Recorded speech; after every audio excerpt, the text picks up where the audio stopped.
Hello दोस्तों, स्वागत है आप सभी का मेरे यूट्यूब चैनल देहरादून स्टिचिंग में।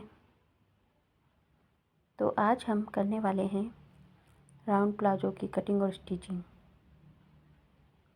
ये प्लाजो हमारे बहुत ही कम कपड़े में बनकर रेडी हो जाता है और इसकी लुक देखने में बिल्कुल अम्ब्रेला प्लाजो के जैसी लगती है। तो अगर आपके पास 2.25 या 2.5 मीटर फैब्रिक है तो आप उसमें राउंड प्लाजो ईज़िली बना सकते हैं और घेर भी बहुत सुंदर आएगा। तो देखिए, मैंने पहले अपने फैब्रिक को डबल फोल्ड करके रखा था और इस तरह से 4 फोल्ड कर लिया है। इस तरह से 4 फोल्ड करके मैंने अपने फैब्रिक को इस तरह से रखा है और अब हम इसके ऊपर अपनी लेंथ की मार्किंग करेंगे। हमारी प्लाजो की जितनी भी लेंथ है हम उसमें 2 इंच नीचे मोहरी को फोल्ड करने के लिए और 2 से 2.5 इंच ऊपर बेल्ट को फोल्ड करने ऐड करेंगे और अपनी मार्किंग कर लेंगे। और उस मार्किंग को इस प्रकार से स्केल की मदद से इस प्रकार से सीधा ड्रॉ करेंगे और इसी मार्किंग के ऊपर अब हमें अपनी कटिंग कर लेनी है ताकि हमारा जो एक्स्ट्रा फैब्रिक है वो हम अलग कर सकें। तो इस प्रकार से हम अपनी मार्किंग के ऊपर कटिंग करके एक्स्ट्रा फैब्रिक को काट कर अलग कर लेंगे। और अब हमें अपने फैब्रिक को फिर से उठाना है और उसे पहले वाली पोजीशन में ही डबल फोल्ड में कर लेना है। तो देखिए दोस्तों, यहाँ पर मेरे फैब्रिक की चौड़ाई जो है बहुत ज़्यादा है। तो अगर आप पूरी चौड़ाई में अपने प्लाजो का घेर रखना चाहते हैं तो आप पूरा फैब्रिक ले सकते हैं और अगर घेर थोड़ा कम करना है तो चौड़ाई में भी फैब्रिक को काट कर अलग कर लें। तो अब हम अपनी कमर की मार्किंग करेंगे। कमर हमारी जितनी भी हमारी कमर है उसको हम 4 से डिवाइड करके उसमें 2.5 इंच और ऐड करेंगे और फिर अपनी कमर की मार्किंग कर लेंगे। जैसे अगर हमारी कमर 40 इंच है तो उसको 4 से डिवाइड करेंगे 10 इंच और उसमें 2.5 इंच और ऐड करेंगे 12.5 इंच पे हम इस प्रकार से मार्किंग कर लेंगे। तो इस प्रकार से मार्किंग करने के बाद अब हमें अपने फैब्रिक के दूसरी साइड भी मार्किंग इसी प्रकार से करनी है और ये मार्किंग हमारी नीचे की साइड से होगी। लेकिन अब मैं देख रही हूँ कि मेरे पास फैब्रिक जो है वो विड्थ में बहुत ज़्यादा है और मुझे इतना ज़्यादा लूज़ प्लाजो नहीं चाहिए।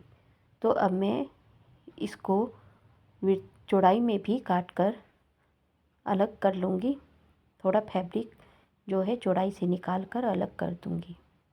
तो उसके लिए मैं फिर से अपने फैब्रिक को इस प्रकार से फोल्ड करूँगी और फोल्ड करने के बाद 9 से 10 इंच की मार्किंग करके इस प्रकार से मैं 9 से 10 इंच का फैब्रिक काट कर अलग कर दूँगी ताकि मेरा प्लाजो जो है एक लिमिट में ही घेरदार बने।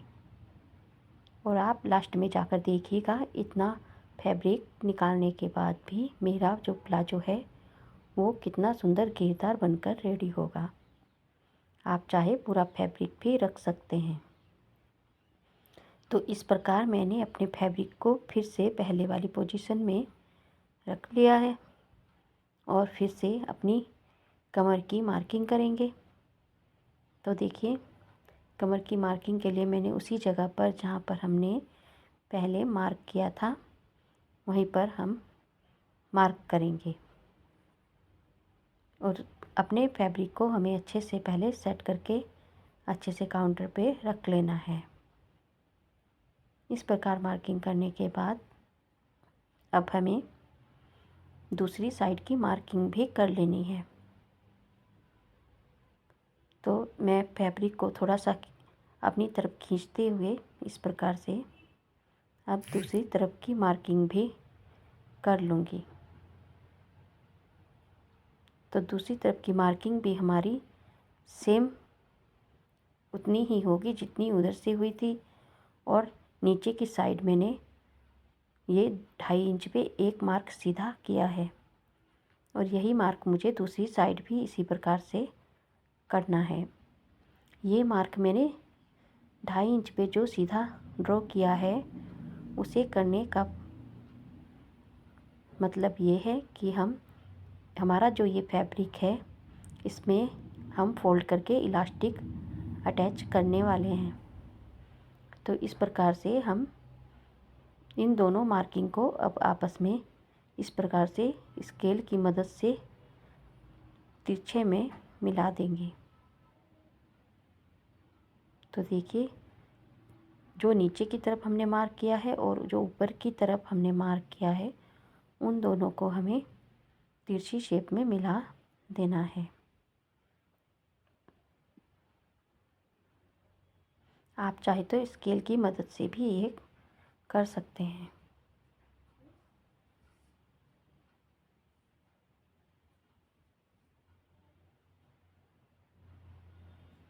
और अब हम इस मार्किंग के ऊपर ही अपने प्लाजो की कटिंग कर देंगे।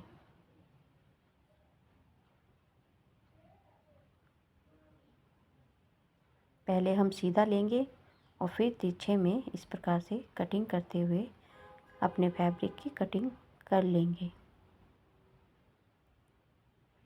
तो देखिए, इस प्रकार से मैंने कटिंग को कंप्लीट कर लिया है, और अब हमें अपने एक पार्ट को इस प्रकार से उठाना है और अपने दूसरे वाले पार्ट्स पे इस प्रकार से रखते हुए कपड़े को सेट कर लेना है। ध्यान रहे कि हमारा फैब्रिक कहीं से भी छोटा बड़ा नहीं होना चाहिए। बिल्कुल अच्छे से सेट करते हुए हमें फैब्रिक को इस तरह से बिछा लेना है, सीधे के ऊपर सीधा और तिरछे के ऊपर तिरछा।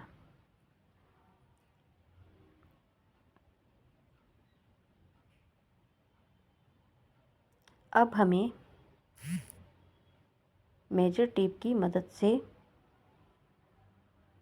नापना है कि हमारा फैब्रिक सीधे की तरफ और तिरछे की तरफ इक्वल है या नहीं।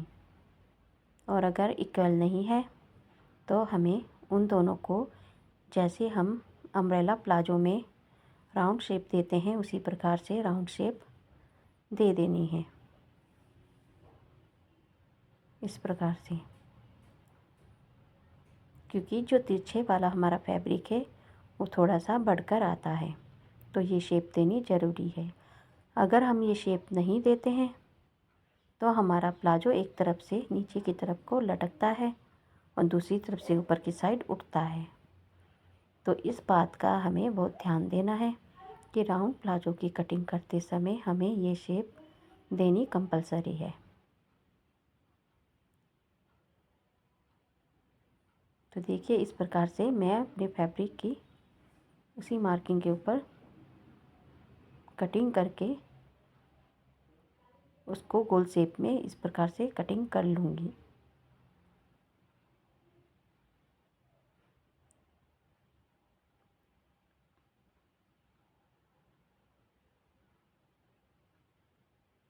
तो देखिए, हमने अपने फैब्रिक को दोनों तरफ से इक्वल कर दिया है। अब हमें अपनी आसन की मार्किंग करनी है। तो आसन की मार्किंग करने के लिए पहले मैंने जो इलास्टिक के लिए एक्स्ट्रा फैब्रिक लिया था उसके ऊपर सीधी लाइन ड्रॉ कर दी है, ताकि उसके नीचे मैं अपने आसन की मार्किंग कर सकूं। आसन की मार्किंग करने के लिए हमारी जितनी भी हिप होती है उसको 4 से डिवाइड करके उसमें 1.5 इंच प्लस करना होता है। जैसे अगर हमारी हिप 42 है तो उसे 4 से डिवाइड करेंगे 10.5 इंच, और उसमें 1.5 इंच और प्लस करेंगे तो 12 इंच पर हम अपने आसन की मार्किंग करेंगे। इस प्रकार से मैंने अपनी नाप के अकॉर्डिंग आसन की मार्किंग की है। और ये लाइन मैंने 2 इंच पे ड्रॉ की है, जिसमें हम क्रोच देंगे। तो इस प्रकार से तिरछी लाइन लाते हुए ऊपर से हमें 2 इंच का घुमाव दे देना है। अगर हैवी साइज़ का प्लाजो बना रहे हैं तो ये घुमाव हमारा 3 इंच पे जाएगा, और नॉर्मल साइज़ में 2 इंच पे, स्मॉल साइज़ में 1.5 इंच पे। इस बात का हमें बिल्कुल ध्यान रखना है कि हमें किस साइज़ के प्लाजो में किस प्रकार की कटिंग करनी है। तो देखिए, इस प्रकार से मैंने अपने प्लाजो के आसन की कटिंग भी कर ली है। ये हमारा ऊपर से इलास्टिक वाला पोर्शन हो गया है, जिसमें हम इलास्टिक डालेंगे, और ये नीचे से हम अपने फैब्रिक को फोल्ड करेंगे, और फोल्ड करने के बाद हमारा जो प्लाजो है वो अपनी इक्वल लेंथ में आ जाएगा। हम एक बार मेजर टेप की मदद से फिर भी अपने प्लाजो को नाप कर देख लेंगे कि कहीं हमारा प्लाजो छोटा बड़ा तो नहीं हो रहा है। तो हम उसी के अकॉर्डिंग नीचे से फोल्ड कर लेंगे। आप चाहे तो नीचे की साइड पिको भी कर सकते हैं, लेकिन मैं सिंपली फोल्ड करने वाली हूँ। तो इस प्रकार से हमारे प्लाजो की जो कटिंग है वो कंप्लीट हो जाती है। तो चलिए अब हम स्टिचिंग पे चलते हैं। तो देखिए, इस प्रकार से मैंने अपने प्लाजो को ले लिया है, और सबसे पहले हम आसन को ज्वाइंट करेंगे। हमें अपने दोनों आसन को ज्वाइंट कर लेना है। अपने फैब्रिक को हम उल्टा करके लेंगे और इस प्रकार से आसन को ज्वाइंट कर लेंगे। मैं इसमें किसी भी प्रकार की म्यानी नहीं डाल रही हूँ क्योंकि मुझे म्यानी डालने की ज़रूरत ही नहीं है। ये प्लाजो ऑलरेडी बहुत ही सुंदर बनकर रेडी हो जाता है। उठने बैठने में किसी भी प्रकार की कोई भी दिक्कत नहीं आती है। इस प्रकार से मैंने अपने दोनों आसन को ज्वाइंट कर लिया है और डबल सिलाई लगा ली है। और देखिए, अब इस प्रकार से हम अपने आसन की जो साइड वाली सिलाई है उसको भी लगाकर कंप्लीट कर लेते हैं। तो देखिए, इस प्रकार से हम ये साइड वाली सिलाई भी लगा लेंगे। पहले हम एक तरफ की सिलाई को कंप्लीट करेंगे और फिर हम सेम इसी प्रकार से दूसरी तरफ की सिलाई को भी लगा लेंगे। हमें अपने प्लाजो में सब जगह पर डबल सिलाई रखकर ही चलना है, ताकि अगर एक सिलाई टूटती भी है तो किसी प्रकार की दिक्कत ना आए। देखिए, इस एक तरफ की हमारी सिलाई कंप्लीट हो चुकी है और मैंने इस प्रकार से दूसरी तरफ की सिलाई भी अब लगानी स्टार्ट कर दी है। तो इस सिलाई के कंप्लीट होने के बाद अब हम अपनी जो आसन वाली सिलाई है वो भी लगा लेंगे, और उसके बाद फिर हम इलास्टिक डालेंगे, नेफे को फोल्ड करेंगे, नेफे को फोल्ड करने के बाद उसमें इलास्टिक डालेंगे और फिर नीचे से फोल्ड करेंगे, और उसके साथ ही हमारा प्लाजो बनकर रेडी हो जाएगा। तो मैं देखिए, आसन वाली सिलाई में बाद में लगाऊंगी, पहले मैं अपने नेफे को फोल्ड कर रही हूँ। नेफे को फोल्ड करते समय हमें एक बात ध्यान रखनी है कि हमें पूरे नेफे को फोल्ड नहीं करना है। पूरे नेफे को फोल्ड करने के बाद हमें थोड़ी सी जगह जो है ओपन छोड़ देनी है, जहाँ से हम इलास्टिक डालने वाले हैं, और फिर अपनी वेस्ट के अकॉर्डिंग हम इलास्टिक डालकर उसके बाद ही उस ओपन जो जगह हमने छोड़ी है उसे सिलाई लगाकर कंप्लीट कर लेंगे। तो आसन की सिलाई हमारी लग चुकी है। अब हम इसमें इलास्टिक डालेंगे। इलास्टिक डालने के लिए आप किसी भी सेफ्टी पिन की मदद ले सकते हैं। मैं सेफ्टी पिन की मदद से इलास्टिक डाल रही हूँ, जो बड़ी ही ईज़िली से डल जाती है।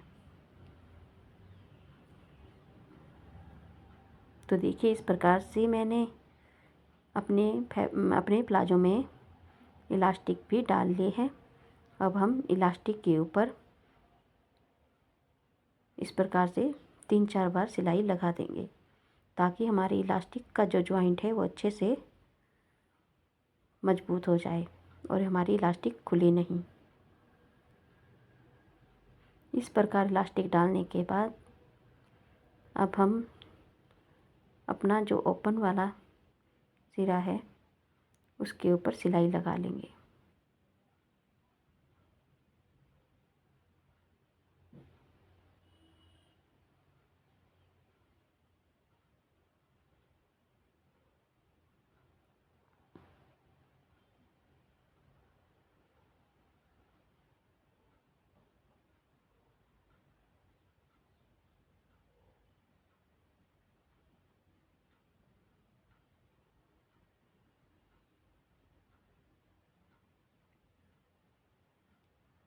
अब हम इलास्टिक के ऊपर की तरफ एक सिलाई रखेंगे और इलास्टिक को खींचते जाएंगे।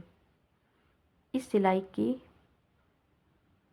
सहायता से हमारा जो इलास्टिक है वो कभी भी पलटता नहीं है, अपनी सही पोजीशन में रहता है। अगर हम ये सिलाई नहीं लगाते हैं तो हमारा इलास्टिक हमारे नेफे के अंदर पलट जाता है, जो कि बाद में पहनने पे बड़ी ही दिक्कत देता है। तो इलास्टिक डालने के बाद अब हम अपने आसन वाली सिलाई को कंप्लीट कर लेंगे। आसन वाली सिलाई को हमें पहले आसन से लगाना स्टार्ट करना है।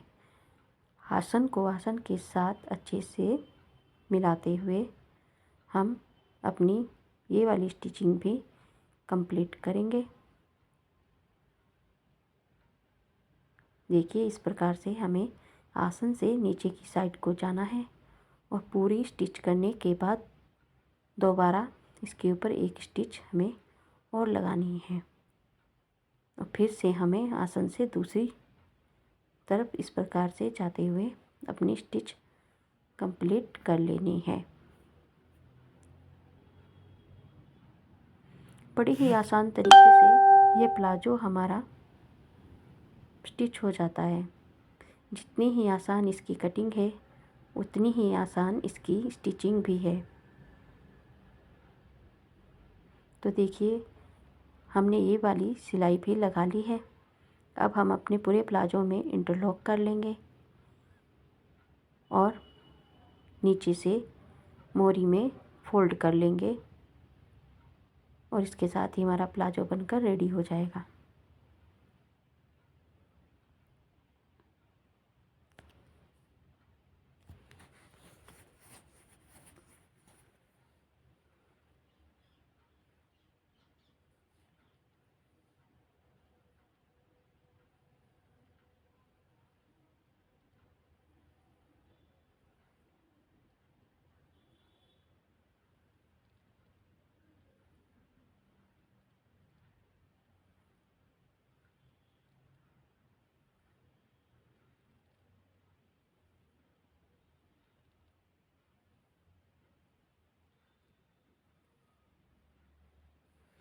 तो देखिए दोस्तों, इस प्रकार से हमने अपने प्लाजो की स्टिचिंग भी कंप्लीट कर ली है।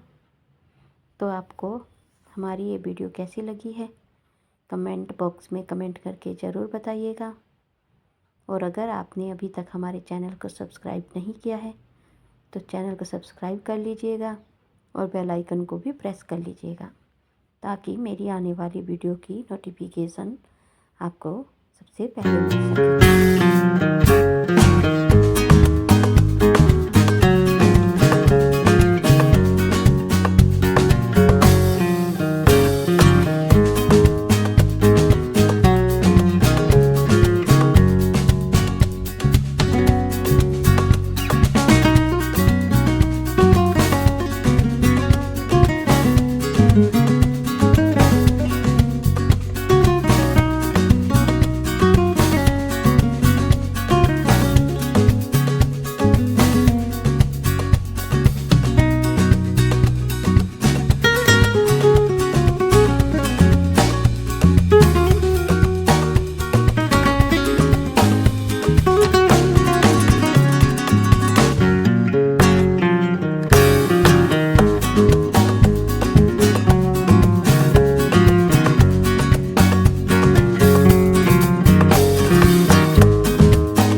देखिए दोस्तों, हमारा प्लाजो जो है बनकर रेडी हो चुका है और इसका घेर भी बहुत अच्छा आया है।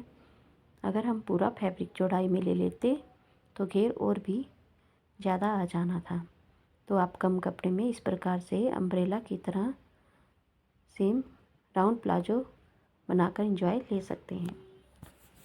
तो मिलते हैं हम नेक्स्ट वीडियो में, तब तक के लिए बाय बाय।